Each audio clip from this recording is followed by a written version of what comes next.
Hello दोस्तों, मैं रोशन स्वागत करता हूं आप लोगों को इस यूट्यूब वीडियो में, जिसमें हम आज यह हमारा तीसरा वीडियो है।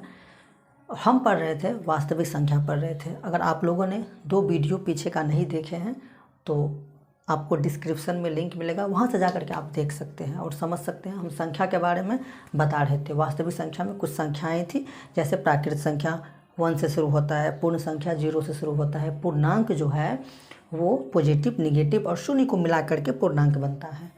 परिमेय संख्या जो p/q के रूप में होता है, और परिमेय संख्या जो p/q के रूप में नहीं होता है, जो रूट में होता है, जिसका वर्गमूल सीधा सीधा नहीं निकलता है। सम संख्या जो 2 से कट जाए पूरा पूरा, विषम संख्या 2 से पूरा पूरा भाग ना लगे, पढ़े हुए थे। और भाज्य संख्या जो एक और खुद के अलावा किसी और से ना कटे, मतलब किसी के टेबल में ना आए, अभाज्य संख्या कहलाता था। सबसे छोटी अभाज्य संख्या और सम 2 होता है। फिर पढ़े थे हम भाज्य संख्याएं, जो एक और खुद के अलावा किसी संख्या से भी कट जाए, दूसरी संख्या से। सबसे छोटी भाज्य संख्या 4 था। ये सब हम पिछले वीडियो में डिस्कस कर चुके हैं। तो सर इस वीडियो में क्या पढ़ेंगे? इस वीडियो में हम छोटी छोटी बातें पर हम डिस्कस करेंगे। और एक बच गया हमारा सह अभाज्य संख्या। क्या बचा है? सह अभाज्य संख्या।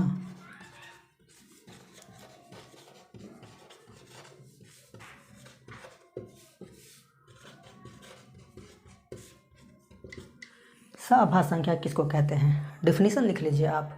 जिन 2 संख्याओं का मौसा 1 हो उसे हम क्या कहते हैं? सह अभाज्य संख्या कहते हैं। जिन 2 लगातार संख्याओं का मौसा 1 हो।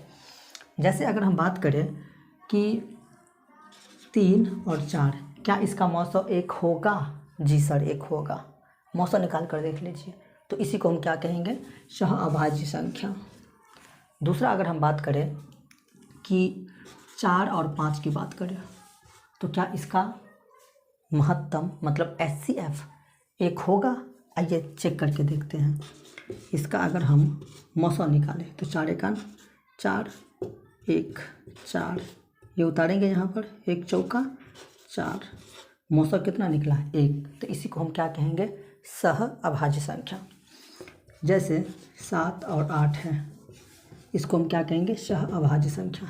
ऐसी ढेरों सारे युग्म है, जोड़ा है, जिसको हम मौसा निकालेंगे तो उसका मौसा 1 आएगा। इसी को हम कहते हैं सह अभाज्य संख्या। ठीक, तो आप सह अभाज्य संख्या आप समझ गए। ठीक, चलिए।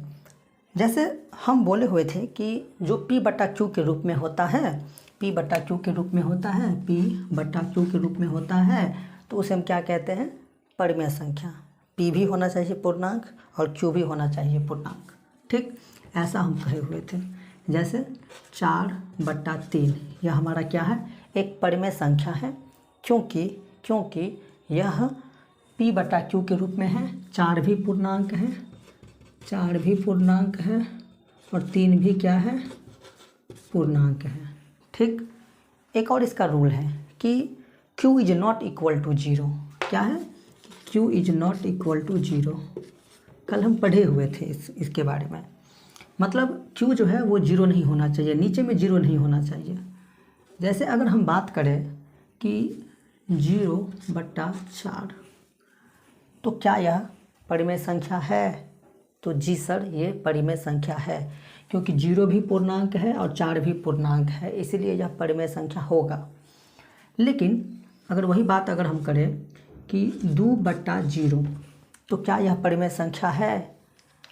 तो आपको हम बता दें कि यह परिमेय संख्या नहीं है। यह परिमेय संख्या नहीं है।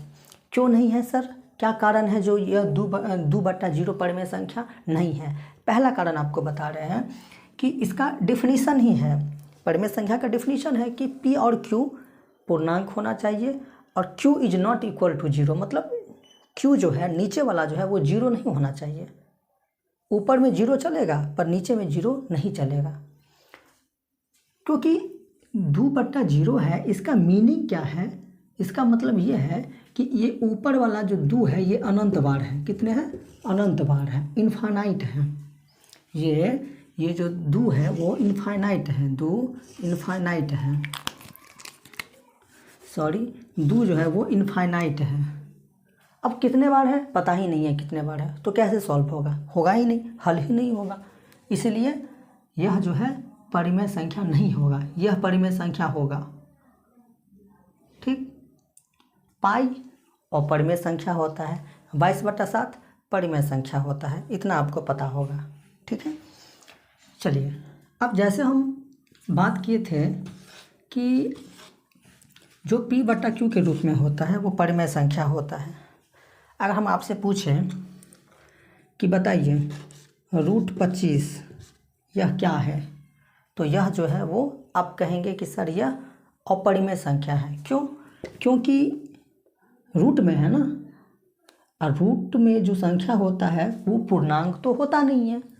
पूर्णांक पॉजिटिव, नेगेटिव और शून्य को मिलाने से पूर्णांक संख्या बनता है। तो ये रूट कहाँ से आ गया, ये नहीं है। नीचे में एक होता है तो एक तो पूर्णांक है, लेकिन रूल कहता है कि दोनों पूर्णांक होना चाहिए, तो वह परिमेय होगा, नहीं तो अपरिमेय होगा। तो अभी तो यह लग रहा है कि अपरिमेय, लेकिन जैसे ही उसको हम सॉल्व करेंगे, मतलब 25 का वर्गमूल निकालेंगे। कैसे, देखिए अगर मैं 25 का वर्गमूल निकालूँ, 5 से लगाएंगे, 25 25, 5 1 5, 2 में से 1 को बाहर निकाला जाता है ना वर्गमूल में, तो रूट ये जो 25 का वर्गमूल कितना निकला, 5 निकला, और नीचे में तो 1 है ही। तो अब तो इसको हम कह सकते हैं पूर्णांक। अब हम इसको कह सकते हैं क्या, तो पूर्णांक। ये भी पूर्णांक है, ये भी पूर्णांक है, दोनों पूर्णांक है। और जब दोनों पूर्णांक है तो परिमेय संख्या 100% है। बात समझ रहे हैं ना? हमारे कहने का मतलब ये है कि हर रूट वाला संख्या को आप अपरिमेय संख्या नहीं कह सकते हैं। हर रूट वाले संख्या को, कुछ कुछ रूट वाला संख्या होता है जिसका वर्गमूल सीधा सीधा नहीं निकलता है, तो उसको आप कह सकते हैं फिर अपरिमेय संख्या, लेकिन सारे को नहीं। तो कौन कौन सी ऐसी संख्या है जिसको हम नहीं कह सकते अपरिमेय संख्या, रूट वाले? आइए देखते हैं फिर। जैसे हम 1 का वर्गमूल अगर निकालेंगे तो कितना होगा, 1 होगा। अगर हम 4 का निकालेंगे तो 2 होगा। ठीक है, 9 का निकालेंगे तो 3 होगा। उसके बाद 16 का निकालेंगे तो 4 होगा। 25 का निकालेंगे तो 5 होगा। 36 का निकालेंगे तो 6 होगा। 49 का निकालेंगे तो 7 होगा। 64 का निकालेंगे तो 8 होगा। उसके बाद 81 का निकालेंगे तो 9 होगा। उसके बाद 100 का निकालेंगे तो कितना होगा, 10 होगा। तो ये सारी संख्याएं जो है, ये सारी संख्याएं वो देखने में तो लग रहा है, ये सब जो है वो देखने में तो लग रहा है कि यह अपरिमेय संख्या है, लेकिन जैसे ही उसका हम वर्गमूल निकालते हैं तो यह परिमेय में कन्वर्ट हो जाता है। इसके नीचे में कुछ नहीं है तो 1 है ना, इसके भी नीचे में 1, इसके 1, इसके 1, इसके भी नीचे में 1, इसके भी नीचे में 1, इसके भी नीचे में 1, सबके नीचे में 1 है। तो यह P/Q के रूप में हो गया।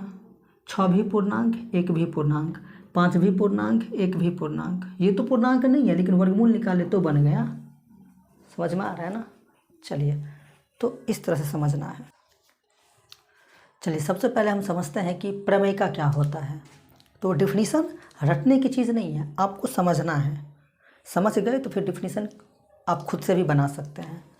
प्रमेय का क्या है, तो यूक्लिड विभाजन प्रमेय का। यूक्लिड जो है वो एक गणितज्ञ थे। कौन थे? गणितज्ञ थे। और प्रमेय का जो है वो एक सिद्ध किया हुआ कथन है। प्रमेय का एक सिद्ध किया हुआ क्या है, कथन है, जिसका इस्तेमाल हम अन्य समस्या को, मतलब अन्य प्रश्न को, समस्या मतलब प्रश्न, सवाल, उसको सॉल्व करने के लिए हम उसका इस्तेमाल करेंगे। समझे हम क्या बोले? प्रमेय का एक सिद्ध किया हुआ कथन होता है जिसका प्रयोग हम अन्य समस्या को सॉल्व करने के लिए इस्तेमाल करेंगे। हथियार है वो, ठीक है, एक मजबूत हथियार है जो अन्य समस्या को सॉल्व करने के लिए हम इस्तेमाल करेंगे।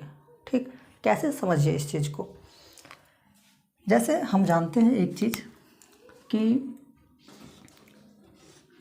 जो भी बीच में होता है, जो भी बीच में होता है, यहाँ पर होता है, उसको हम क्या कहते हैं, भाज्य कहते हैं। भाज्य कहते हैं। जिसको भाग देना होता है उसको क्या कहते हैं, भाज्य कहते हैं। जिससे देना होता है, यहाँ पे भी जो होता है उसको क्या कहते हैं हम, भाजक कहते हैं।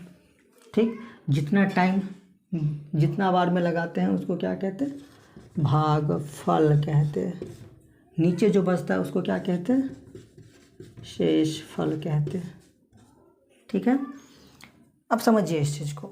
यूक्लिड ने क्या कहा था कि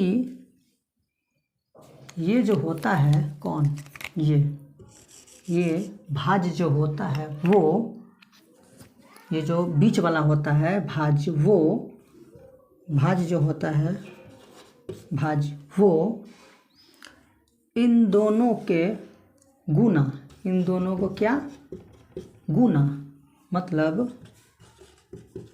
भाजक गुने भागफल और इसके जोड़, इन दोनों के गुना और इसके जोड़ उसके बराबर होता है। कौन, ये भाज्य। भाज्य जो होता है वो भाजक गुने भागफल जोड़ शेष के बराबर होता है। कौन कहा, सर यूक्लिड ने कहा था। प्रूव्ड करके दिखाएंगे हम आपको, क्या करके, प्रूव्ड करके। आइए फिर, जैसे मान लीजिए कि आपके पास यहाँ पर क्या है 7 है, यहाँ पर क्या है 4 है, इसको हम भाग देंगे, 4 एकम 4, यहाँ पर 3 आएगा ना। तो ये 7 जो है, ये 7 वो इन दोनों के गुना, मतलब 4 गुना 1 और प्लस में इसके जोड़ के बराबर होता है। देखिए कैसे, 7 बराबर 4 एकम 4 और 3 कितना 7, हो गया प्रूफ। समझ में आया। ये बीच वाला हमेशा इन दोनों के गुना और इसके जोड़ के बराबर होगा, ये आपके सामने है। ठीक, तो यही है प्रमेय का, सिंपल सा चीज़ है। यही क्या है, हमारा प्रमेय का है। क्या है प्रमेय का, भाज्य बराबर भाजक गुने भागफल जोड़ शेष।